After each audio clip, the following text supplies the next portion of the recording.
Hello and welcome. तो कल Friday the 13th है। देखते हैं कि जो कहते हैं कि फ्राइडे द 13th को डेविल्स डे होता है। तो होता है कल क्या, लेटेस्ट सी। ठीक, चलो पहले हम ओपन इंटरेस्ट पोजीशन देख लेते हैं फटाफट। ठीक है, तो क्लाइंट बंधु ने क्यों आज एक्सपायरी थी, तो सब क्लोज हुआ है, कहीं भी कुछ नया पोजीशन बहुत रेयरली जो भी बना है फ्यूचर में बना है।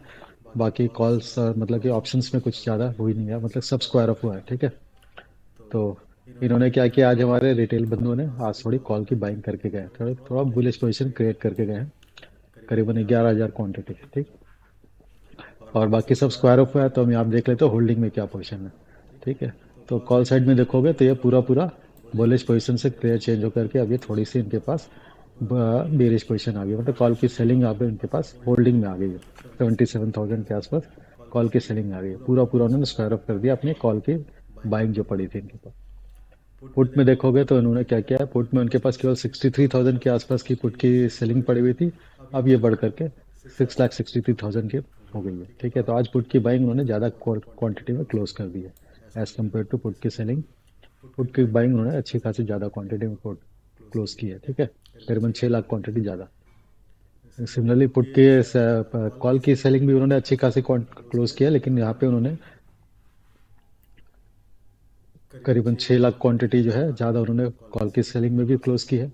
ठीक है, तो ओवरऑल देखोगे तो इनके पास अभी भी थोड़ा बुलिश पोजीशन पड़ा ही हुआ है। 7,11,000 से इनके अब 7,20,000 के आसपास बुलिश पोजीशन हो गई, क्योंकि पुट की जो सेलिंग की पोजीशन है इनके पास अच्छी खासी इंक्रीज हो गई है। ठीक है, तो ये थोड़े बुलिश पोजीशन लेके चल रहे हैं अभी भी। डीआईज ने क्या किया, सब कुछ स्क्वायर अप करने के बाद कुछ ज़्यादा मेजर चेंजेस नहीं है, तो डीआई को अभी देखने को फायदा ही नहीं है। जितना इनके पास पुट था होल्डिंग में उतना ही पड़ा हुआ है, कॉल फ्यूचर की सेलिंग का भी जो होल्डिंग वैसे का वैसा ही है। एफआईज ने क्या किया, एफआईज ने अपनी क्लोजिंग की, उसके कारण उनकी जो है फ्यूचर की सेलिंग की पोजीशन है जो 47,000 से बढ़ करके अब 68,000 के आसपास हो गया। तो थोड़ा इन्होंने बेरिश पोजीशन थोड़ी फ्यूचर में इंक्रीज कर ली अपनी। बेरिश पोजीशन इंक्रीज इसलिए हुई है क्योंकि उन्होंने अपने फ्यूचर की बाइंग जो आज क्लोज कर दी ठीक ठाक। ठीक, आप कॉल साइड में देखोगे तो कॉल साइड में उनके पास 1,11,000 कॉल की बाइंग पड़ी हुई थी।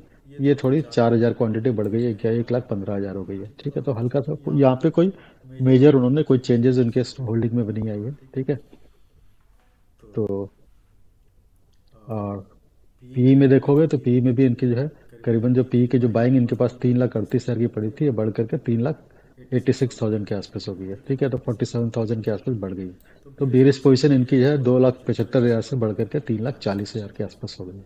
तो हल्का सा बेरिश पोजीशन इन्होंने अपनी इंक्रीज कर दी है। ठीक है, फ्रेश पोजीशन कुछ बढ़ी नहीं है, तो होल्डिंग में इनकी बेरिश पोजीशन थोड़ी सी इंक्रीज हो गई है। ठीक, प्रो का देखेंगे तो प्रो ने आज क्या किया, छोटा सा उन्होंने फ्यूचर को बाई किया है। ठीक है, तो इससे क्या हुआ, उनके फ्यूचर की जो होल्डिंग, जो अभी भी फ्यूचर की होल्डिंग देखा है तो उनके पास सारे के सारे फ्यूचर की सेलिंग ही पड़ी हुई है। 68,000 से अभी लेकिन 59,000 के आसपास रह गई नेट टू नेट जो होल्डिंग में जो बायसनेस है इनकी। कॉल साइड में देखेंगे तो उनके पास 6,35,000 कॉल की सेलिंग पड़ी हुई थी, अब ये रिड्यूस होकर के केवल 37,000 रह गया। तो इस एक्सपायरी में उन्होंने अच्छी खासी अपनी कॉल की जो सेलिंग जो है वो उन्होंने उसको स्क्वायर अप कर लिया। ठीक है, पुट में देखोगे अगर, ठीक है, पुट में अगर देखेंगे तो इनके पास 5,38,000 पी की सेलिंग पड़ी हुई थी। ये उन्होंने अब अच्छी खासी इसको सबको स्क्वायर अप कर दी, तो अब इनके पास नेट टू नेट देखेंगे तो पी की बाइंग की पोजीशन में कन्वर्ट हो गई है। तो ये अब इनके थोड़ी बेरिश पोजीशन बढ़ गई है। ठीक है ना, पी साइड में। ठीक, तो नेट टू नेट ओवरऑल देखेंगे तो आज सब स्क्वायर ऑफ हुआ है, तो इनके कारण जो इनकी होल्डिंग है ये इनके पास नेट टू नेट अगर देखेंगे तो 1,65,000 के आसपास बेरिश साइड में पड़ी हुई थी, ये थोड़ी सी रिड्यूस होकर 1,12,000 के आसपास हो गई है। ठीक, तो पोजीशन तो अभी भी बेरिश की कैरी कर रहे हैं, मतलब तो खैर कॉल पुट हर जगह वो निगेटिव ही हो गए। ठीक है, लेकिन अब पोजीशन थोड़ी सी इनकी रिड्यूस हो गई है। ठीक, आज के स्क्वायर ऑफ करने के कारण ऐसा कुछ नहीं है कि फ्रेश कुछ पोजीशन बनाने का रिड्यूस हुई है, आज जो उन्होंने स्क्वायर ऑफ किया उसके कारण पोजीशन थोड़ी सी इनकी रिड्यूस हो गई है। तो नेट टू नेट हमारे तीनों बड़े प्लेयर जो हैं वो बेरिश पोजीशन अपने होल्डिंग में कैरी कर रहे हैं। ठीक है, अब फ्राइडे से अब नेक्स्ट एक्सपायरी के लिए बनेगी पोजीशन। तो कल से क्या पोजीशन बनता है उसको हम देखेंगे, लाइव लाइव मार्केट में ही पता चलेगा वो। ठीक है, चलो प्राइस एक्शन के हिसाब से थोड़ा बहुत अंदाजा लग जाएगा कि किस तरफ का उनका इंक्लिनेशन किस तरफ का चल रहा है। ठीक, तो प्राइस एक्शन की तरफ चलते हैं। प्राइस एक्शन देखने से पहले हम देख लेते हैं कि हमारे एफ आई एज और डी आईज की एक्टिविटी क्या हुई है आज की कैश के मार्केट में, इक्विटी में क्या हुई है उनमें, ठीक है।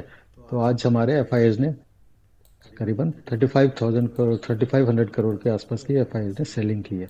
उनके कंपैरिजन में हमारे डी आई ने केवल 2,600 करोड़ के आसपास की बाइंग की है। तो इनकी सेलिंग जो है अब जो है थोड़ी थोड़ी बढ़नी स्टार्ट हो गई है। तो मतलब कि आधा तकरीबन 50% ऑफ दिसंबर की हमारी ट्रेडिंग का जो डे है उसका आधा टाइम खत्म हो चुका है। तो लगता है सेकंड हाफ में क्या ये सेलिंग इंक्रीज होगी, ठीक है। देखते हैं।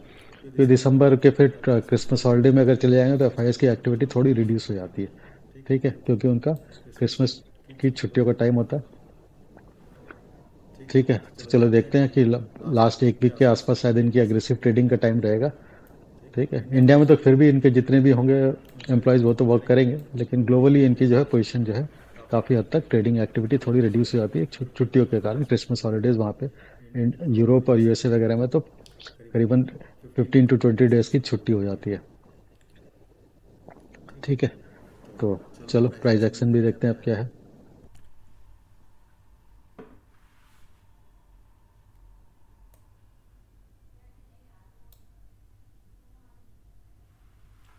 यहाँ पे हम अगर डे के चार्ट देखेंगे, ठीक है, तो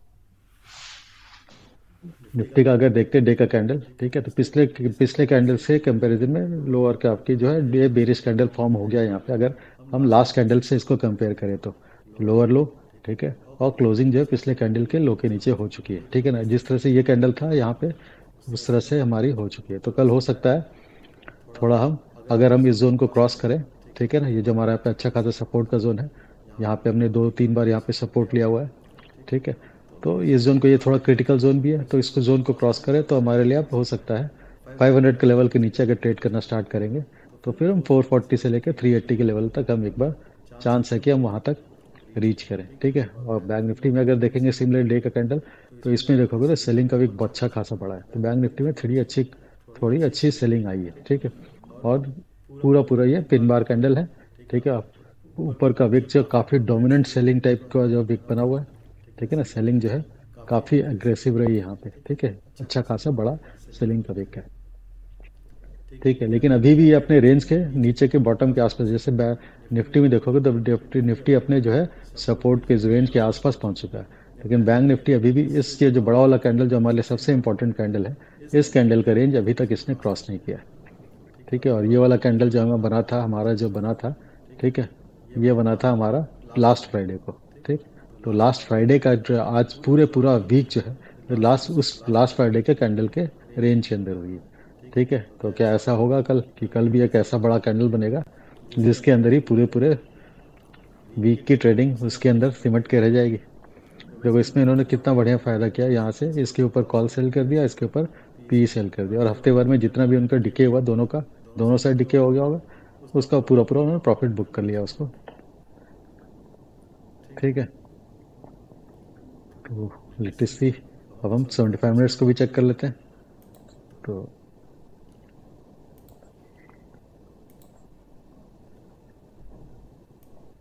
निफ्टी में भी 75 मिनट का देखोगे तो सेलिंग अच्छी खासी है, ठीक है।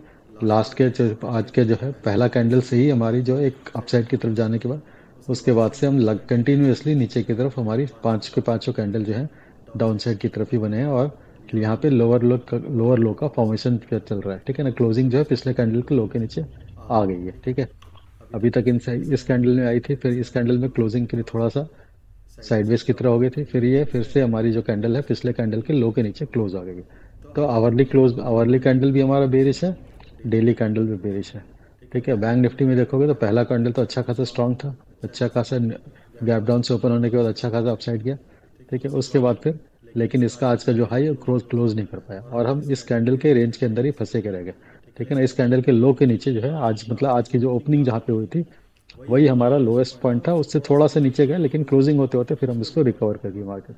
तो लास्ट के यहाँ पे लास्ट वाली कैंडल है बैंक निफ्टी में थोड़ी सी बाइंग दिखी है, ठीक है ना। यहाँ पे लास्ट में थोड़ी सपोर्ट के आसपास यहाँ पे है, क्योंकि उस वाले कैंडल जो बड़ा वाला कैंडल जो था हमारा जिसको हम अपना एक क्रिटिकल कैंडल की तरह ट्रीट कर रहे हैं, उसका लो के हम काफी पास पहुंच चुके हैं, ठीक है ना। 53,160 के आसपास का है वो। और हम आज का जो हमारा लो लगा है, ठीक, वो हमारा करीबन 53,289 का लगा है। तो थोड़ा सा हम जो है नीचे के आसपास पहुंच चुके हैं। तो लेट अस सी। लो जो है, सॉरी, 181 का लो लग चुका है, ठीक है ना। इससे हम 20 पॉइंट ही दूर रह गए, ठीक है। तो हो सकता है अगर इसको हम क्रॉस करेंगे तो फिर हम थोड़ा ठीक ठाक नीचे जो है हम इस जोन पे पहुंचने के चांसेस है, जो कि 52,880 का लेवल है, ठीक है ना। 805 का लेवल है इनफैक्ट। तो 52,800 के लेवल के आसपास तक हम पहुंच सकते हैं अगर हम इसके नीचे, इस कैंडल का जो लो है इसके नीचे हम ट्रेड करना स्टार्ट करते हैं, क्योंकि फिर हमारा सपोर्ट डायरेक्टली जाके वहीं पे आएगा। तो 53,000 हमारा ब्रेक होने के चांसेस हैं अगर हम करके नीचे इस फ्लैग वाला पैटर्न बना हुआ है, इस फ्लैग पैटर्न के नीचे अगर हम ट्रेड करने तो लग गया तो वापस, अगर इस फ्लैग पैटर्न के ऊपर निकले तो हम वापस से इस जोन को टेस्ट करने के लिए एक बार फिर से जाएंगे, ठीक है ना। कई बार कोशिश की है, इस जोन को क्रॉस नहीं कर पाए, तो हो सकता है एक बार दोबारा टेस्ट करने के लिए जाएं, प्रोवाइडेड हम इस जो फ्लैग पैटर्न के जो ऊपर वाला जो पोर्शन है, ऊपर वाली जो ट्रेंड लाइन है, उस लाइन को ब्रेक करके ऊपर निकले तो ठीक। तो कल की ट्रेडिंग काफी इंपॉर्टेंट रहने वाली है।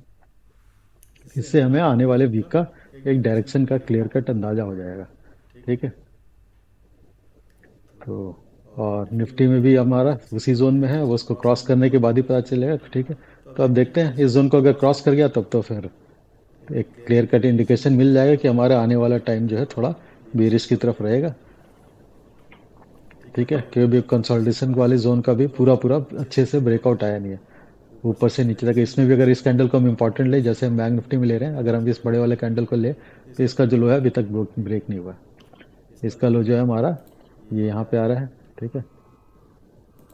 ये लो जो है अभी तक हमारा ब्रेक नहीं हुआ है, ठीक। तो ये भी हो सकता है दोनों अपने अपने उस जो ट्रेडिंग का जो फ्राइडे का कैंडल है उसको एक बार टेस्ट करने के लिए जाएं, उसका लो को, उसके लो के नीचे गए तो नेक्स्ट वीक के लिए जो उनका टारगेट का ट्रेडिंग जोन बना लेंगे मोस्ट प्रोबेबली, वो इस कैंडल के लो के नीचे बना लेंगे, हो सकता है, ठीक है। तो देखते हैं कल क्या होता है मार्केट में। होपफुली हम थोड़ा नीचे की तरफ ट्रेवल करें, ठीक। तो फिर क्लोज करते हैं, एक बार डायरेक्शन क्लियर हो जाए, इस जोन के बाहर निकल के ट्रेड करने लगे, तब फिर हमारे पास 100% चांसेस होगा। अभी भी मार्केट में सपोर्ट के चांसेस हैं।